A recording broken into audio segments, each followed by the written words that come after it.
savolga e'tibor beramiz. 36-savolda bu yerda x kvadrat minus y kvadrat teng 5 ga tengligi va x plus y'imizning qiymati 1 ga tengligi berilyapti ekan.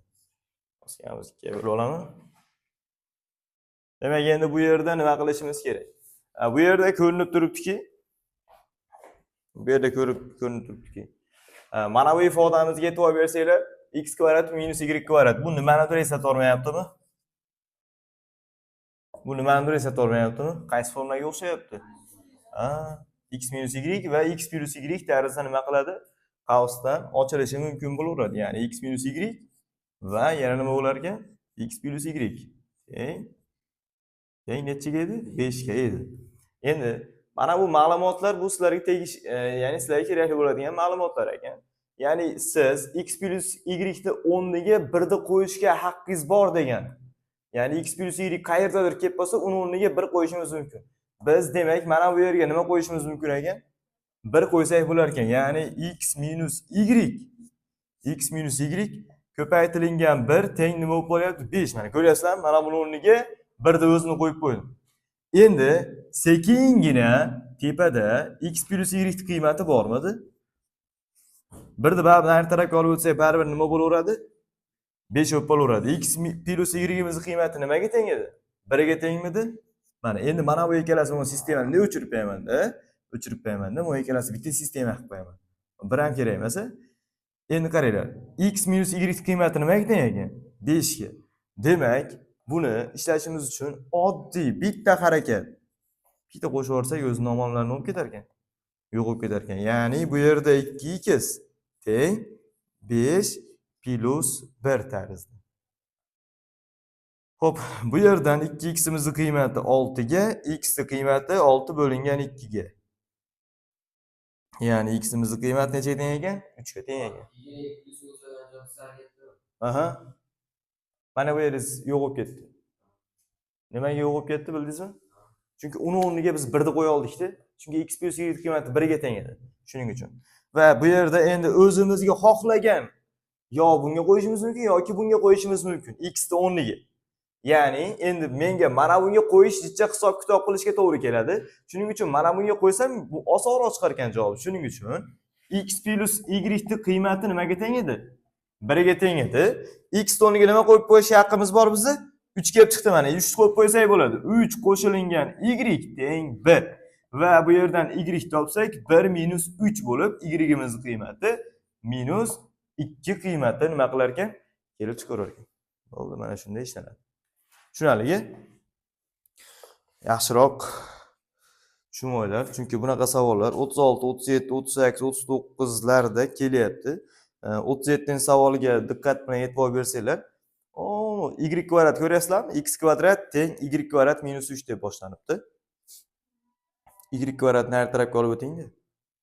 X kvadrat minus y kvadrat ifodasiga to'g'ri kelib qoladi. Ko'ryapsizlarmi? Mana shuni ishlashimiz mumkin. Endi mana bunaqa seriozniy savollar kelyapti, 41 ga o'xshagan savollar. Qaranglar. 41. X plus y plus z qiymati teng ekan 6 ga. X plus y plus z teng ekan 6 ga. X plus y minus z qiymati esa 0 ga teng ekan. 2x plus y plus 3z qiymati esa teng ekan 13 ga.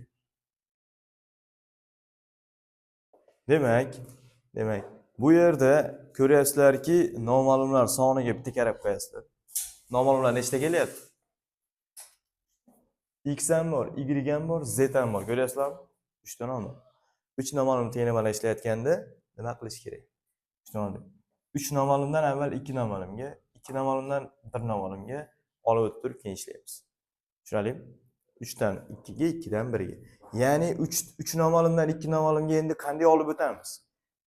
Buning uchun o'zingizga qulayroq bo'lgan ifodani topib oling. Qaysidandir.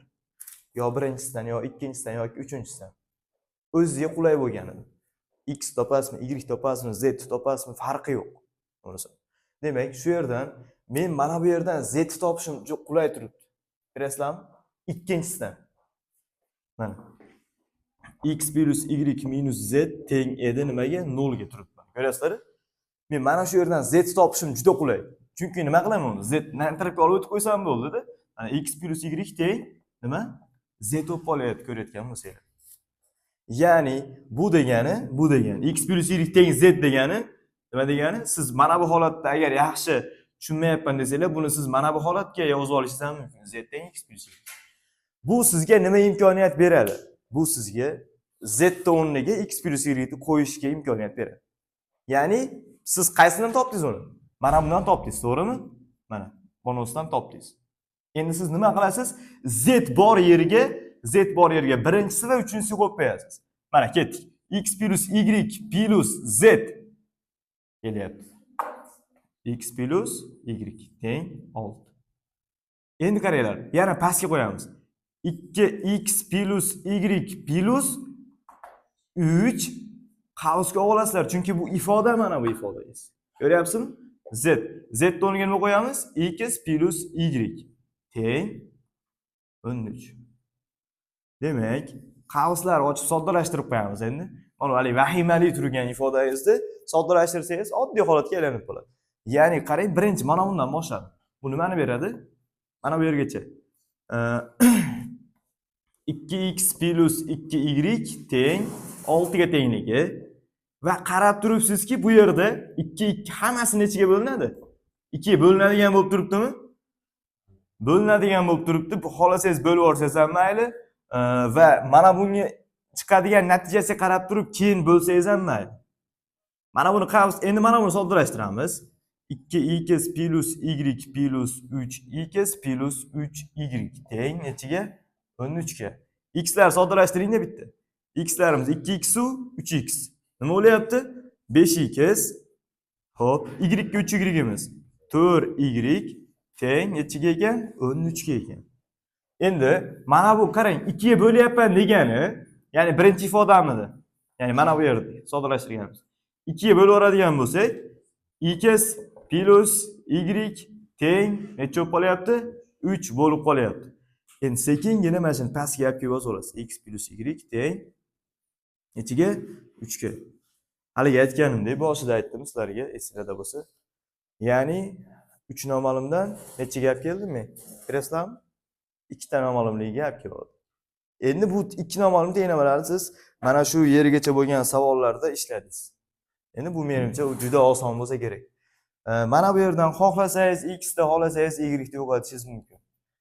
Nimani yo'qotaylik? X da yo'qotaylikmi, y da yo'qotaylikmi? Y da yo'qotaymi? Y da yo'qotishim uchun qarasam, mana buni oldida necha turibdi? 4 turibdi. Demak, mana buni oldida ham 4 paydo bo'lib qolishi uchun 4 ga ko'paytirish kerak-da. Buni 4 ga ko'paytirish uchun polni 4 ga ko'paytirish bor. Ko'paytirishimiz to'g'ri keladi. Ya'ni tenglikni o'ng va chap tomoni 4 ga ketdik mana. 4 ga ko'paytiradigan bo'lsak, 5x plus 4y teng 13 va mana bu ifodamiz esa 4x plus 4y teng 3 kare 4 12. Demak, endi bu yerda qavslar yetib olaverasizlarda bitta ayirib olsak, qaranglar mana endi. Ishoralar bir xil bo'lganligi uchun nima qilsak bo'laveradi? Ayirib olsanglar bo'laveradi. Ya'ni ayirib olsam 5x dan 4x ketsa, x. Mana bular nima bo'lib ketdi? 4y'larimiz yo'q bo'lib ketyapti. 13 dan 12 ni ayirsak 1, to'g'rimi? Ya'ni va nihoyat x'imizda 1 ga tengligini topib oldik. Endi xohlagan biringizga qo'ysangiz y'giz kelib chiqadi. Y'giz kelib chiqadi. Ya'ni y ni mana bu yerga qo'yib olsam bo'laveradi. Mana x y topish, mana qaranglar. X plus y teng ekan nimaga edi? Menga yozib qo'yaver. X plus y teng edi 3 gami? Mana asl tenglamamizda. Demak, 3 ga tengligidan x o'rniga 1 qo'yib qo'ysam, y ni kelib chiqadi. 1 qo'shilgan y teng ekan nechiga? 3 ga. Va bu yerdan y'imizning qiymati 3 minus 1 va y teng ekan bu yerdan necha kelib chiqyapti? 2 qiymati kelib chiqyapti mana. Endi z deganda biz nimani tushunardik? Z. Esinglar mana boshida topib qo'yganmiz. Z'imizning qiymati x plus y ga teng edi. O'zi x plus y'imizning qiymati mana 3 ga tengligi ham bor. Z teng 3 deb topib qo'yishingiz ham mumkin. Yo'q, mencha qiynalibroq ishlashim kerak. Buni ishlasam maza qilmayman deyotganlarga z teng x ni o'rniga mana 1 qo'ysangiz bo'ladi. Y ni o'rniga 2 qo'ysangiz bo'ladi mana. Va z qiymati necha kelib chiqyapti endi? 3 kelib chiqyapti. Xo'p, endi javob qanday yoziladi? Javob qanday yozilishi kerak? X, Y, Z bo'yicha ketma-ket, ya'ni alfabet bo'yicha ketma-ket tarzda yozilishi kerak bo'ladi. Ya'ni javobimiz qaranglar. X, Y va Z. Va agar sizda noma'lum X, Y, Z emas, A, B, S bo'ladigan taqdirda ham nima qilasiz ekan? Alfabet bo'yicha javoblaringizni tartib bilan yozib qo'yasiz ekan. Undan keyin to'g'ri kelar ekan. Tushunarlimi? Demak, x imizning o'rnida nima bor bizda? 1 kelib chiqdimi? 1 virgul. Y imiz o'rnida 2 bor, z o'rnida 3 bor. Demak, yechimlari 1 2 3 ekan. Tushunarlimi? Mana shundoq ishlasanglar bo'laverar ekan. Demak, 41 gacha. Endi bu yo'qni ko'ramiz hozir.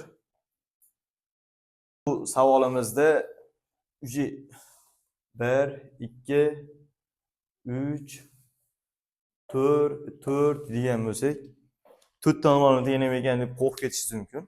Lekin sizni tepadagi shart qutqarib qoladi. Nima bu? Ya'ni mana bu x ni qiymati, mana bu esa y ni qiymati degan ma'noni bildiradi. Ko'ryapsizlarmi? Ya'ni x bor yerga 1 ni qo'yishingiz mumkin, y bor yerga nima qo'ysangiz bo'lar ekan? -1 qo'ysangiz bo'lar ekan. Ya'ni endi mana shu yerda sekin qo'yib olsangiz bo'laveradi. 2a ko'paytirilgan 1 qo'shilgan 3b ko'paytirilgan y ni nima qo'yamiz? -1. Chunki mana bu x ni qiymati, mana bu esa y ni qiymati. -1 teng 5 ga va mana bu yerda ham mana 2b ko'paytgan x ni nima qo'yamiz? 1 qo'shiling minus 3a ko'paytirilgan y o'rniga -1 qo'yamiz. Teng 1 ga. Endi bu yerda ko'ryapsizlarki 2a mana bu yerda qaranglar, plusga minus. Minusdan 3b teng 5 bo'lib qolyapti. Endi mana bu yerga yetib olsanglar 2b plus 3a teng 1. Ya'ni bu bizni hali 2 noma'lum tenglamamizga o'xshab qoldi, ko'rayotgan bo'lsangiz. Bu 2 noma'lum tenglamaga o'xshab qolganligi uchun buni qaranglar, bitta mana bu yerda a kelyapti, mana bu yerda b kelib qolyapti. Shuni o'rnini almashtirib qo'ysam bo'laveradimi? Qaranglar, mana 2a minus 3b teng 5. O'rnini almashtiring, lekin ishorasi o'zgartirib olmang. O'zining ishorasini, ya'ni 3a ning ishorasi plus bo'lgani uchun plus qilib yozyapman. Qo'shilingan 2b mana. Tartib bilan yozib olsanglar, bu misolda ishlashimiz osonroq bo'ladi. Endi nimani yo'qotsangiz ham bu yerda a yoki b ni yo'qotishimiz mumkin. Qaysi biri qulay bizga? B ni yo'qotaylikmi, a ni yo'qotaylikmi? Farqi yo'q ekan o'zi aslida. Chunki ikkalasida ham bir xil ifodada, ko'ryapsizlarki. Men b ni yo'qotmoqchiman, qaranglar. B ni yo'qotadigan bo'lsak 3 kelyapti, mana bu yerda esa 2 kelyapti. Demak, 3 bilan 2 sonlariga ekug olishimiz kerak bo'ladi. 3 bilan 2 sonlarni ekugi, ya'ni umumiy mahraji, ya'ni kasrlarda bo'ladigan bo'lsa, 3 bilan 2 ga umumiy mahraj necha bo'ladi? 6 bo'ladi yoki ekugi 6 bo'ladi. 6 bo'lish uchun 3 ga nima ko'paytirish kerak? 2. Mana bunga esa necha ko'paytirish kerak? 3 ko'paytirish kerak. Mana qaranglar. Buni 2 ga ko'paytiraman degani polni hammasiga 2 ni ko'paytirib yuboraman degan ma'noni bildiradi. Ya'ni 2 ga ko'paysa 4a minus 6b teng necha? 10. Endi 3 ga yetib beramiz. Ko'paytiramiz. 9a plus 6b teng 3. Mana bu sekretiga qaranglar. Agar ishoralar har xil bo'lsa, qo'shish kerak. Ko'ryapsiz? 4 u 9 qo'shsak 13a bo'lib qoladi va mana bular yo'q bo'lib ketadi. Teng 13 ga. Va bu yerdan a ni qiymati 1 ga tengligini topishimiz mumkin. Bu yerda a ni qiymati 1 ga tengligidan endi b ni topishimiz mumkin. Xohlagan bir qaranglar, bunga emas, siz ko'paytirmaganingizga qo'ying-da. Bunga qo'ysangiz ham javob chiqaveradi. Shu a ni o'rniga 1 qo'ysangiz javob chiqaveradi. Lekin sonlarimiz katta bo'lib ketib qoldi-yu. To'g'rimi? Mana qiymatlarni qaranglar, koeffitsentlariga 6 6 4 Avval qanaqa edi? Mana bunaqa edi. Mana shunga qo'ysangiz yana ham osonroq chiqadi. Ya'ni, xohlasangiz bunga qo'ying, xohlasangiz bunga qo'ying. Nima bor yerga? A bor yerga. Ya'ni men mana buni tanlab oldim. 2a - 3b ga qo'yaman, deyapman. Teng 5. Buni ham tanlab olishim mumkin edi. A ni o'rniga nima qo'yib qo'yamiz endi? 1 qo'yib qo'yamiz. 2 ga ko'paytirilgan 1 - 3 ko'paytirilgan b teng 5. -3b teng 5 minus mana bo'lib o'tadi har tarafga -2 mana. Demak, -3b teng nimaga bo'lyapti bu yerda? 3 ga va b ning qiymati esa 3 bo'lingan -3. B ning qiymati nima bo'lar ekan? -1. A ni 1 qiymatida, B ni -1 qiymatida mana bu tenglik o'rinli bo'lar ekan. Tushunarlimi? Demak, mana shundoq qilib 46 dan keyingi savollar 47, 48, 49, 50 shu fikrlar bilan ishlab olsanglar bo'ladi. Endi 51-savolga diqqat bilan qarab olinglar. Ya'ni ayniyat usulida ishlang deyapti. 51-savol. 51-savolda ayniyat o'zi bu misolni ishlash uchun ayniyat degan tushuncha o'zi nima ekanligini biz bilishimiz kerak bo'ladi. Ayniyat o'zi nima? Matematik termin. Demak, tenglikning o'ng tarafi chap tarafiga teng bo'lishi ayniyat deyiladi. Qaytarib bering. Shuni bildinglarmi? Xo'p, tenglikning o'ng tomoni chap tomoniga teng bo'lishi demak ayniyat hisoblanadi. Ya'ni mana bu ayniyatga e'tibor beringlar. 2x qo'shilgan 1 teng ekan ax plus b. Ya'ni mana buni ayniyat usulida ishlang deb berdi. Buni ukalarga o'rgatib qo'ysanglar ishlab ko'radi. Birinchi sinfdan ham ishlab ko'radi. Ayniyatlarni tushuntirib qo'ysanglar bo'ldi. Qaranglar. X boriga teng bo'lishi kerak. Mana qaranglar, ushlab oldim x borlar. X ni oldida nima turibdi? A turibdi. Buni oldidachi x turibdi. Demak, a teng ekan ichiga bo'ldi, ishlab oldik. Endi b ning qiymati esa qaranglar. B da noma'lum yo'qmi? Demak, noma'lum yo'q ifoda bilan noma'lum yo'q ifoda teng bo'ladi mana. Ya'ni ma'lum bilan ma'lum. Ya'ni b ning qiymati nimaga teng bo'lyapti bu yerda? 1 ga. Tushunarlimi? Mana shu ayniyat usuli hisoblanadi. Yetib bormagan bo'lsa, hozir boshqa biron bir savol ishlaymiz. Yetkazib qo'yamiz shun bilan. Qaranglar. Bu 51-misol edi. Bu uni 50 nechini ko'rsak ekan? 54 ni ko'rib qo'yaylik-da. 54. 5x plus 4 teng a x minus 1 qo'shilgan b x plus 2 ifodasi ekan. Demak, buni nima deyapti? Ayniyat usulidan ishlang deyapti. Ayniyat usulida ishlaymiz. Bu tenglamamizni avval mana bu tarafga tengmay turasizlar. Bu tarafni soddalashtirish kerak ekan. Boshladik. Bu tarafni soddalashtiradigan bo'lsak, 5x plus 4 teng ax minus a. Bildinglarmi? Qavs ochyapman. Qo'shilgan keyingisini qavs ochish uchun buni bunga ko'paytirish kerakmi? bx plus 2b. Endi shu yerdan ma'lum bilan noma'lumni ajratib qo'yinglar. Ma'lumlar nima? Yoki sizlarga birinchi noma'lumlar nima deya? Noma'lumlar x borlar. Ma'lumlarchi x yo'qlar. Demak, men tag chizib olyapman mana. Ko'ryapsizlar?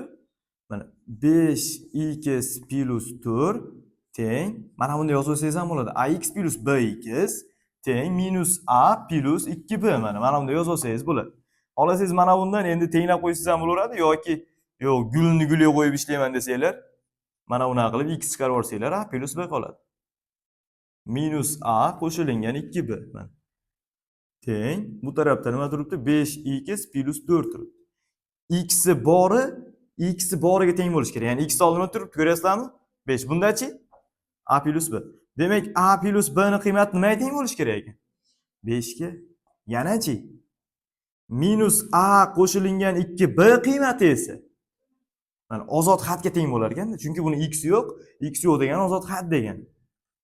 Mana buni endi bitta tenglamalar sistemasi qilib ishlab qo'yasizlar. Bitta qo'shib yuborsanglar, a'lo o'zi yo'qolib ketishi ko'ryapsizlar. Chunki nimaga ishorasi har xil bo'layotganligi uchun qo'shilganda yo'qolib ketadi. Demak, qo'shib olamiz. Minus a yu minus a 0 bo'lib qoldi. B ga 2b qo'shilib ketsa 3ta b bo'lib qoladi va 9 bo'lib qoladi. Va b ning qiymati bu yerda 9 ni nimaga bo'lish kerak? 3 ga bo'lsak, 3 qiymati shu yerdan kelib chiqar ekan. Endi bunga yoki bunga qo'yib qo'ysangiz bo'laveradi. Ya'ni a plus b ning qiymati nechaga teng edi? 3 ga. To'g'rimi? 5 ga teng edi, to'g'rimi? 5 ga teng edi ekan mana. Demak, endi b ni o'rniga 3 qo'yib qo'yamiz. A qo'shilingan 3 teng 5. 5 karesi cho'kib ketib qoldi. 5 minus 3 a teng 2. Demak, a ni 2 qiymatida, b ni 3 qiymatida. Javoblarimiz nima desa, mana bunda yozib qo'yaverasizlar. A teng 2, b teng 3 bo'ladi. Demak, ayniyat usuli orqali ishlash. Demak, bu ayniyat usuli orqali ishlashlarni juda ham ko'p kerak bo'ladi kelajakda, xudo xolasa. Ya'ni buni ayniyatlarda nimalarda ishlatsanglar bo'ladi? Tenglamalarni osonroq ishlash yo'lida. Ya'ni trigonometriyada ishlatsa bo'ladi. Yana nimada? Integrallarda ishlatsa bo'ladi. Keyinchalik bu sizga juda ham foydali ma'lumot bo'lib qoladi. Yaxshilab o'rganib olinglar. Ya'ni ayniyatlar usuli orqali ishlashimiz uchun bu tarafiga e'tibor qilmay turasizlar. Hozircha bu taraf soddalashtirib olamiz bitta. Va qanday soddalashtiramiz? Umumiy mahraj beramiz. Bu tarafga yozib turasizlar. 3x + 2 taqsim x² minus 7x plus 12 teng umumiy mahraj x minus 4 x minus 3. Umumiy mahraj nima bo'ladi? Bularning ko'paytmasi bo'ladi. X minus 3 mana. Demak, x minus 4 ga nimadan tegadi desa, demak bundan tegadi, to'g'rimi? Ya'ni x minus 3 dan tegadi. X minus 3 gachi? X minus nimadan? 4 dan tegadi. Endi nima qilamiz? Qavslar ochish uchun a x minus 3 qo'shilingan b x minus 4 mana. Qavslar ochib tashlaymiz endi. 3x plus 2 taqsim x² minus 7x plus 12 teng mahrajni soddalashtirib olaylik birinchi. Qarang, x ni x ga ko'paytirsak. x² minus 7x plus 4 ga 3 qo'ysak 7 bo'lsa va 4 ga 3 imiz ko'paytirsak 12. Qavs ochib olyapmiz, demak, endi suratni ham ochib olamiz. Boshladik. A x minus 3a plus b x minus 4b. Mahrajlar. Mahrajiz teng bo'lsa, suratimiz suratga nima bo'lish kerak? Teng bo'lish kerak. Mahrajga qaramay qo'yasizlar, tashlab yuborsanglar bo'ladi mana qilsa. Chunki nimaga? Mahrajimizga teng. Endi demak, ayniyat bo'lish uchun endi suratimizga nima bo'lish kerak? Teng bo'lish kerak. Ya'ni 3x plus 2 teng. Mana buni ham ajratib yozaman. Ya'ni ax qo'shilingan nima bo'ladi? bx bo'ladi. Minus 3a minus 4b mana. Bu yerdan 3x plus 2 teng x ni bitta chiqarib qo'ysak, mana bu yerimizda a plus b ifodasi minus 3a minus 4b ifodasi qolib ketadi-da. X oldida turgan koeffitsiyentlarga e'tibor beringlar. X oldida turgan koeffitsiyentimiz 3 turibdi. Bu tarafda esa a plus b turibdi. Demak, unda a plus b imizning qiymati nimaga teng bo'lgan? 3 ga teng bo'lgan. Minus 3a minus 4b qiymati esa endi ko'ryapsizlar mana. Mana. Demak, endi bu tenglamamiz endi qo'shish yoki o'rniga qo'yish usuli orqali ishlab qo'ysak chiqaveradi. Demak, b nimi, a nimi yo'qotib Qaysi yo'qotsak ekan? A ni yo'qotaylikmi? A ni yo'qotish uchun nima qilamiz? 3 ga ko'paytiramiz tepadagisini, suratni deyman. 3 ga ko'paytirib yuborsam, Muhammad Qodir 3a qo'shilingan nima bo'lib qolyapti? 3b teng 9. Va mana bu mahrajimizda esa minus 3a minus 4b teng 2. Bu tenglamalar sistemasini qaranglar. Noma'lumlar, ya'ni bu yerda ishoralari har xil kelyaptimi? Nima qilish kerak? Qo'shish kerak. O'tgan darsimizda yo'q o'quvchilarimizdan, demak, mana bu usullarni o'rganib olinglar. Qo'shish usuli. Demak, o'tgan darsda yana sizlar tushunmay qolgan yeringlar bo'ladigan bo'lsa deb podrobni gapirib beryapman. Qo'shish usuli yoki o'rniga qo'yish usuli orqali gapirayotgan. Demak, hisoblaydigan bo'lsak, qo'shib yuborsanglar, demak, mana bu yerda natija nima kelib chiqadi? a yo'qolib ketar ekan. B ning qiymati esa minusdan men yozib ko'raymi? Minus b teng nechiga? 11 ga. Buni b ishorasini nariga o'tib qo'yiladi. B teng nimaga? Minus 11 ga. Demak, b ning o'rnida minus 1 bor ekan.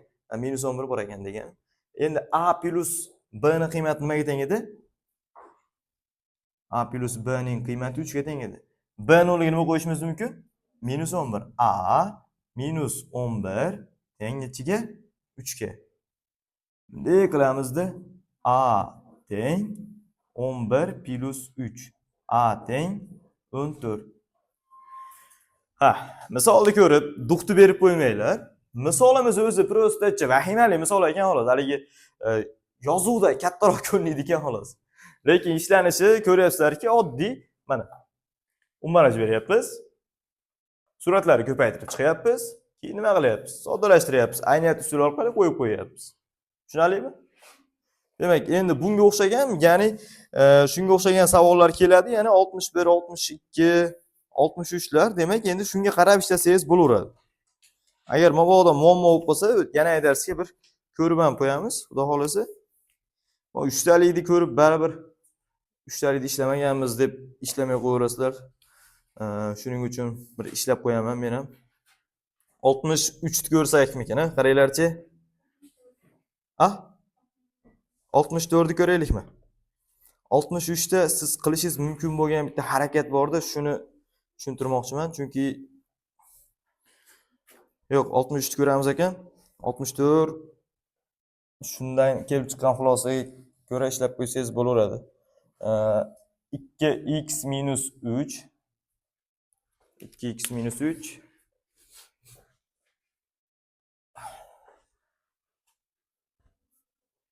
63 deb yozib qo'ying. 63. Hop, qani bismillah. 2x minus 3 taqsim 2x minus 3 taqsim x ko'paytirilgan x plus 2 ko'paytirilgan x minus 3 teng nima? A taqsim x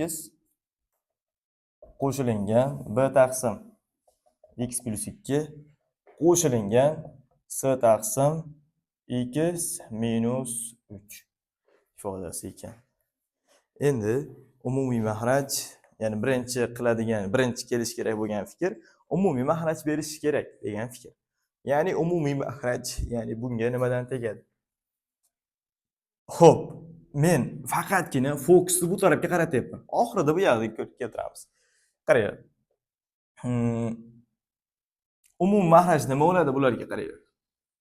Umumiy mahraj x bo'ladi. X plus 2 bo'ladi va x minus 3 bo'ladi. Chunki x bunda bor, bularda yo'q ekan. Ko'ryapsizlarmi? Ko'paytma holatida berilmayapti. Endi x ga nimadan tegadi? Qaranglar. Birinchi ifodaga nimadan tegadi? Bu ikkalasidan tegadi. Ya'ni a ko'paytirilgan nimadan? X plus 2 yu x minus nimadan ekan? 3 dan ekan mana. Endi b ga qaranglar. B ni mahrajda x plus 2 turibdimi? Endi o'ngga va chapga qaranglar, ikki yoniga. B ga nimadan tegadi? Demak, x va x minus 3 dan tegar ekan. Qo'shilingan b ko'paytirilgan x ko'paytirilgan x minus 3. S ga nimadan tegadi? Qaranglar. Bulardan tegadi. S x ko'paytirilgan x plus 2 mana. Endi qaranglar. Mana bunga ayniyat bo'lish kerak, to'g'rimi? Ayniyat bo'lish uchun endi mahrajlarimiz nima kelyapti? Ikkalasi ham bir xilmi? Tashib yuboryapman. Demak, unda suratimizga nima bo'lish kerak? Teng bo'lish kerak. Uning uchun mana bu tarafda bitta soddalashtirib olamiz. A mana buni ko'paytirib oylarda birinchi. X plus 2 ni x minus 3 ko'paytiramiz. Mana x kvadrat minus 3x endi 2 ga o'taman. Qo'shilingan 2x minus 6 mana. Keyingisi b x ko'paytirsa x kvadrat minus 3x. Chalg'ib ketib qolmasligi uchun ikkitalik, uchtalik ifoda bo'lgani uchun x larni o'zini ko'paytirib oylar deyapman. Va qo'shilingan s ko'paytirsak x kvadrat plus 2x. Qavslarni bitta ochamiz. ax kvadrat minus 3ax. Yo'q, mana soddalashtirib olsak yana ham oson bo'lar ekan menimcha. Minus 3x ga 2x qo'ysak. minus x mi? Minus x da a ko'paytirsak nima bo'ladi? Minus ax bo'ladi. Hop, endi minus 6. A. Keyingisi bx kvadrat minus 3bx. Keyingisi sx kvadrat qo'shilingan 2sx mana. Endi bu yerdan x kvadratlari borini tenglaymiz. Bitta to'plab olamiz. X borlari bitta to'plab olamiz, x yo'qlari bitta to'plab olamiz. Ya'ni ma'lum ifodalar. Ya'ni qanday? Ax kvadrat, ya'ni x kvadrat bori qo'shilingan bx kvadrat yana qo'shilingan sx kvadrat mana. Endi x borlar to'playapman. Minus ax. Ya'ni x bori bormi? X da o'zi kelish kerak. Mana darajasida kvadrat kelmasin. Minus 3bx mana. Plus 2x. Endi yana qaranglar. Yana nima bor? Endi noma'lum, ya'ni x yo'g'i bitta, mana minus 6 bor ekan, mana bunda yozib qo'yaman. Minus 6 deb qo'yasizlar. Endi bu nimaga teng edi? Qaranglar. X kvadrat chiqarib qo'ysam, a plus b plus c. Endi mana bundan x chiqarib qo'ysam, minus x chiqarib qo'yaymi? X chiqarib qo'yaymi yoki? Plus x chiqarib qo'ysanglar, plus x chiqarib qo'ysanglar ham bo'laveradi. Endi x chiqarib qo'ysanglar, ichkaridagi ishora polni yoziladi. Mana bunday bo'ladi. Minus a, ko'rasizlarmi? Minus 3b plus x. Ya'ni plus x chiqarib qo'yapmiz degani ichkaridagi ishorasi polni o'zida qolaversin degan. Ya'ni minus a bo'yicha qolyapti, ko'rasizlar, minus 3b bo'yicha qolyapti. Agar mana shu yerga minus x yozganimizda esa ishora o'zgarardi, polni. Minus 6 teng ekan nimaga? 2x minus 3 ga. Qaranglar. Bu tarafda x kvadrat yo'qmi? Ha? Mana bu tarafda x kvadrat yo'q, lekin bu tarafda x kvadrat bor ekan. Yo'q ifoda o'zidan o'zi 0 bo'lib ketaveradi. Ya'ni yo'q ifodani oldida 0 bor degan. Yo'q, bunaqa holatda tushuna olmayman desanglar, men bunaqa qilib yozib berishim mumkin. 2x minus 3 x kvadrat ko'paytirilgan 0 qo'shilingan deb yozib qo'ysangiz ham bo'laveradi. Mana 0 x kvadrat ko'paysa, chunki bu tarafda x kvadrat paydo bo'lib qoldi, mana ko'ryapsizlarmi? Mana bu tarafda ham x kvadrat paydo bo'lib qolyapti. Mayda x kvadrat bor ekan, bu yerda ham x kvadrat bo'lish kerak deb o'ylayapman-da. Faqat endi bu tarafda o'zi ifodamiz mana bundan iborat bo'lgani uchun bunga 0 ko'paytirib qo'yapti. Ya'ni x kvadrat oldidagi turgan koeffitsient 0 ga teng bo'lishi kerak. Ya'ni a plus b plus c teng ekan nimaga? 0 ga. Endi x oldidagi koeffitsiyentimiz esa 2 ga teng bo'lishi kerak. Minus nima? Minus a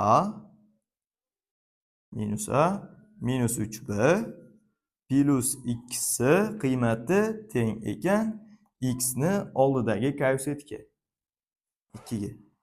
Endi esa qaranglar, minus 3 ga teng ekanmi? Keyingisi 2x minus 3 kelyapti. Demak, bizda ozod hadimiz nimaga teng bo'lishi kerak? Minus 3 ga teng bo'lishi kerak. Ozod hadimizda nima kelyapti? Minus 6a kelyapti. Minus 6a teng ekan nimaga? Minus 3 ga.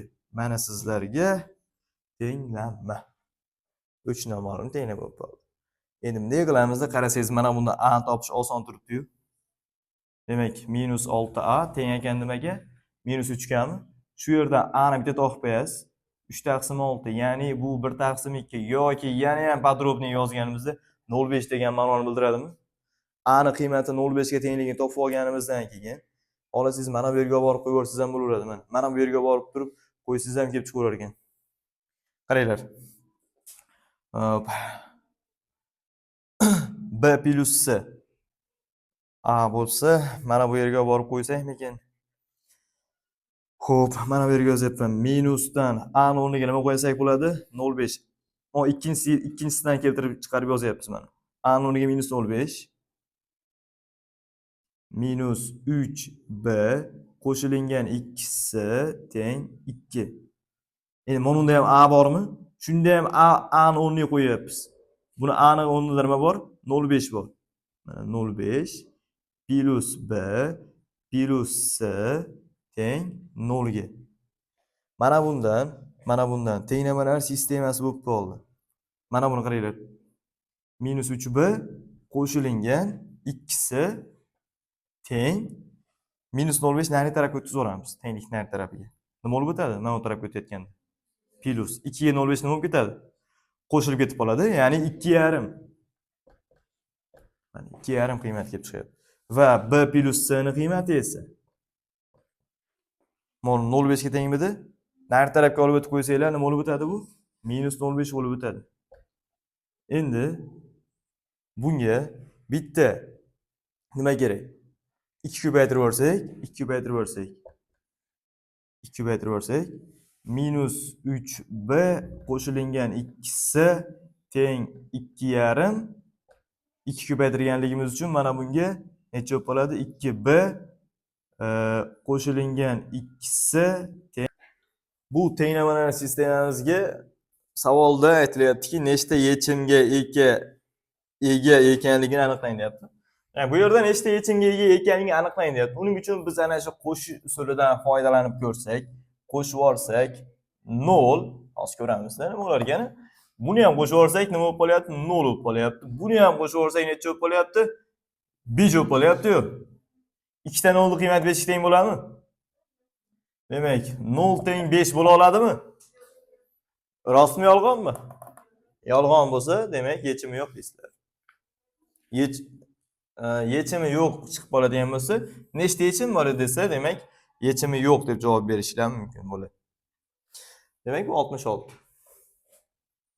Nechta yechim bor? 0 ta.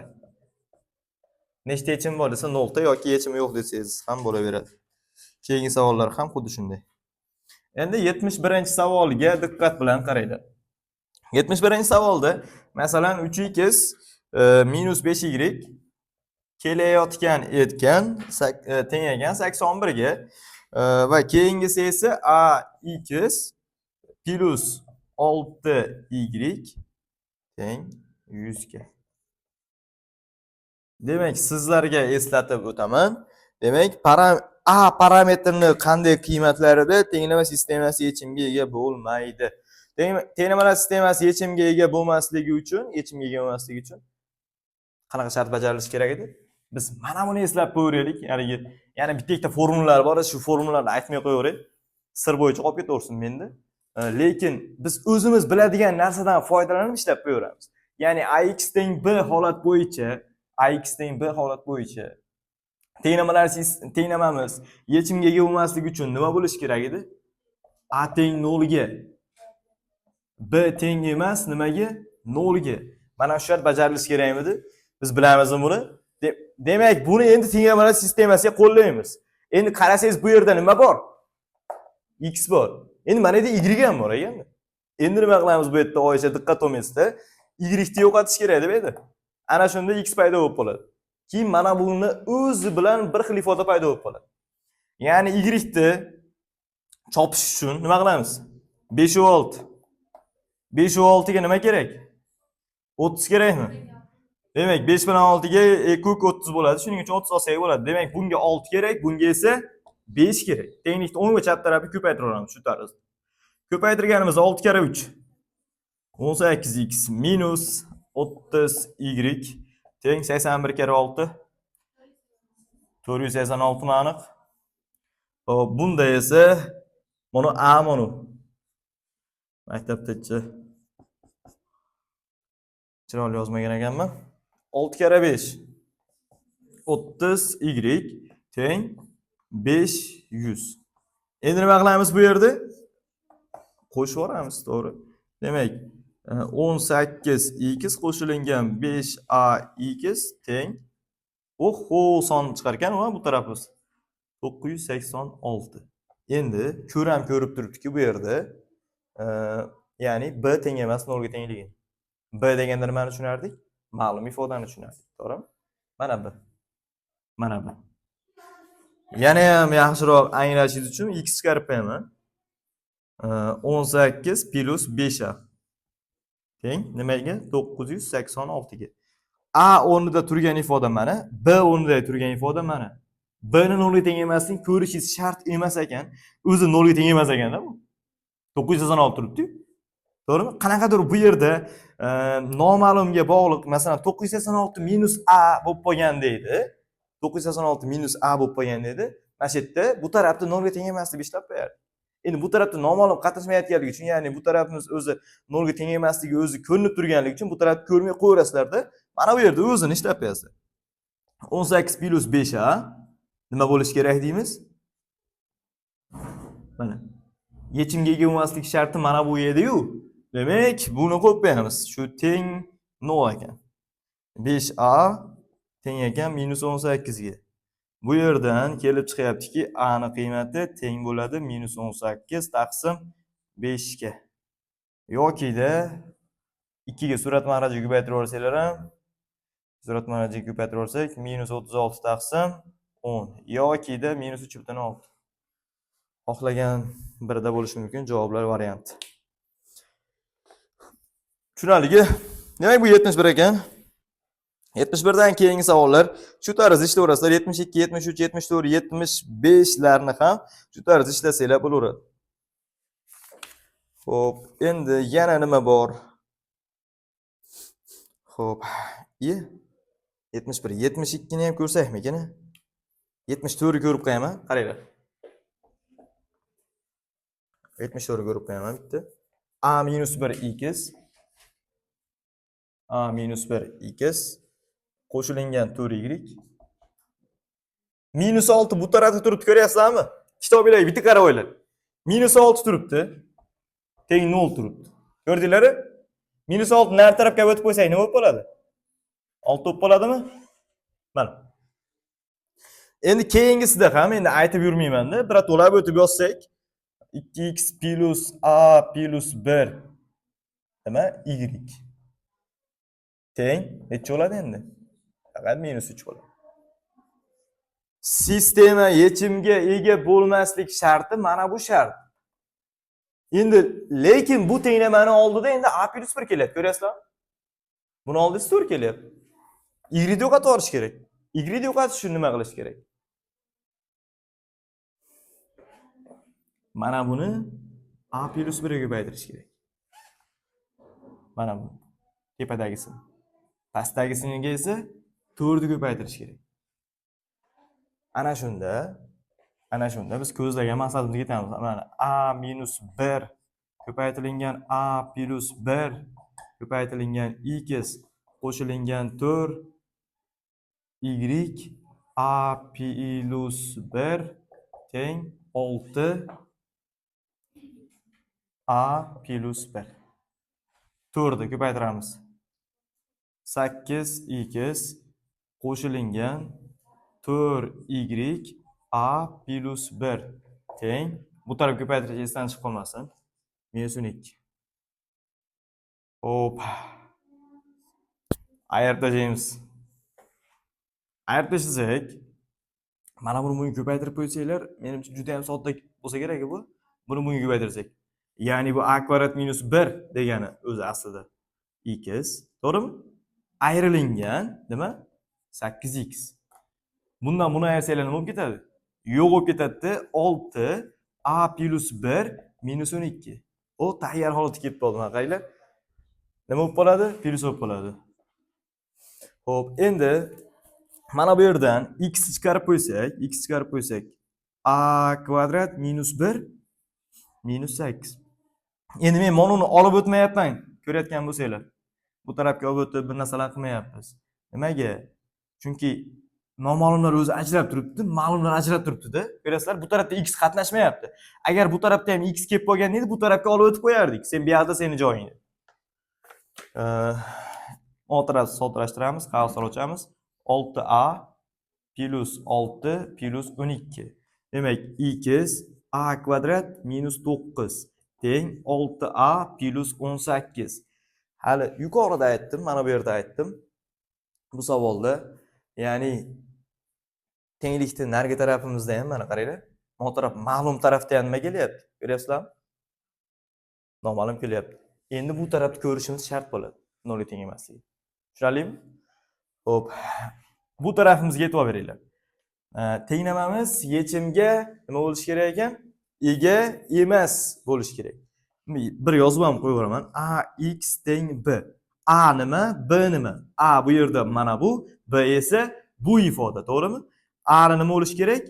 Teng 0 bo'lishi kerak. B ni qiymati teng emas bo'lishi kerak 0 ga. Va bu yerdan ko'rinadiki, a kvadrat minus 9 teng 0 ga, a kvadrat teng 9 ga, a esa 3 va nima? Minus 3. 3 va minus 3 qiymatlari. Endi bu tarafimizni ham ko'rib qo'yamiz. 6a plus 18 teng emas nimaga? 0 ga. 6a teng emas minus 18 ga. A teng emas minus 3 ga. Ko'rdinglarmi? Mojaromizni yo'qotib yuboramiz endi. Nimaga? Chunki mashina o'tirib kutubxonada bo'la olmaysiz, to'g'rimi? Darsda o'tirib, hozir darsda o'tirgan paytingizda video bo'lib bo'la olmaysiz. Shunday. Bir vaqtda o'zida bu teng emas, teng bo'lib bo'la olmaydi-da. Shuning uchun demak, hani x teng bo'larmi deydi-yu. Shunday, faqatgina mana bu yechim bo'lar ekan. Ya'ni a teng 3 degan yechim olinar ekan. Tushunarlimi? Qo'limizda sizlarga tushuntirish uchun shunday yozaman, lekin sizlar o'z keyinchalik bilinglarki, faqat shu usul emas, o'zingizlar keyingi usulni o'zingizlar kashf qilasizlar. Ya'ni 1 taqsim x 6 qo'sam bo'laveradimi?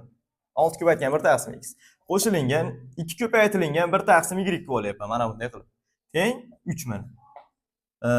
9 ko'paytirilgan 1 taqsim x minus 2 ko'paytirilgan 1 taqsim y. Mana. Teng 2 ga tenglik. O'zimda qo'shib yuborsam o'zi yo'q bo'lib ketadi bular. Shuni qo'shimman-da men. Mana bu 1 taqsim x turgan yerni ko'rasizlarmi? Bunday olib chiqyapman. Kasrni ko'rib qo'rqib ketsanglar, mana shu turishini, ya'ni mana shu 1 taqsim x turishini siz biron bir harf bilan belgilab qo'ying, a bilan belgilab qo'ying. Va mana bu 1 taqsim y turgan yerda esa b bilan belgilab qo'ying. Mana. Ya'ni mana tenglamaga qanaqa tenglamaga qoladi, qarangda. 6a plus 2b teng 3. Endi 9a minus 2b teng 2. Misolchi mana bunday qilib sodda holatga o'tib olaverasiz. Mana shunday qilib. Ko'rasizlar? Ya'ni bu tenglamamiz endi bitta qo'shish orqali javob chiqadi buni. Ko'rasizlar? Qo'shadigan bo'lsanglar 6a 9a 15a mi? 15a teng 5 ga. A teng 1 taqsim 3 ga. Endi a deganda siz nimani tushunardingiz? 1 taqsim x da. Xo'p, endi b ni ham topib olaylik birato'la. Bir harakat qilganda b ni ham topib olaylik. Demak, a ni o'rniga 1 taqsim 3 qo'yish kerak mana bu yerda. Xohlagan biringizni qo'ysangiz bo'laveradi. 6a qo'shilgan o'yga qo'yapman. 6a qo'shilgan 2b teng nimaga? 3 ga tengligidan foydalanyapmiz-da. A ni o'rniga 1 taqsim 3 qo'yib qo'yapti. 6 ko'paytirilgan 1 taqsim 3 qo'shilgan 2 ko'paytirilgan b teng 3 ga. Bu yerdan 2b teng 3 minus 6 ga 3 qisqarib ketsa necha bo'ladi? 2 nari tarafga olib o'tib qo'yamiz-da. 2b ning qiymati 1 ga teng bo'lar ekan. Va endi siz nima deyotdim deysiz? A da nima deyotdim biz? Mana ko'ryapsizlarmi? 1 taqsim x teng bo'lar ekan nimaga? 1 taqsim x teng bo'lar ekan nimaga? A ga. A nimaga teng? 1 taqsim 3 ga. Demak, 1 1 ga tengmi? 1 1. X-imizchi? Tushunarlimi? Endi keyingisi 2b imizni qiymati 1 ga teng ekan. Endi b ni qiymati topib qo'ymayapmiz biz. 1 taqsim 2 ga. B ni qiymati 1 taqsim 2 ga teng bo'lsa, b ni qiymati 1 taqsim 2 ga teng bo'lsa, qani edi? 1 taqsim y, 1 taqsim y teng ekan nimaga edi? B ga edi. 1 taqsim y, b ni o'rniga nima qo'ysak bo'ladi? 1 taqsim 2. Va 1 1, ko'rasizlar? Y teng 2. 2 ga. Tushunarli? Endi bu usulni nimaga ko'rsatib berdim? O'zi oson misol edi. Misolda bitta qo'shib yuborsangiz o'zi javob chiqaverardi. Lekin pastdagi savollarda ishlashinglar uchun 83, 84 o'xshagan savollarda ishlashinglar uchun mana shu usulda ishlashinglar uchun men ko'rsatib bergandim. Tushunarlimi? Belgilash kiritsangiz, belgilash nimaga kiritiladi? Belgilash misolni soddalashtirish uchun kiritiladi. Osonroq ishlash uchun kiritiladi. Osonroq ishladikmi yoki qiyin bo'lib ketib qoldimi? Cho'zilib ketib qoldi o'sha. Diqqat olmaysizlar unisiga.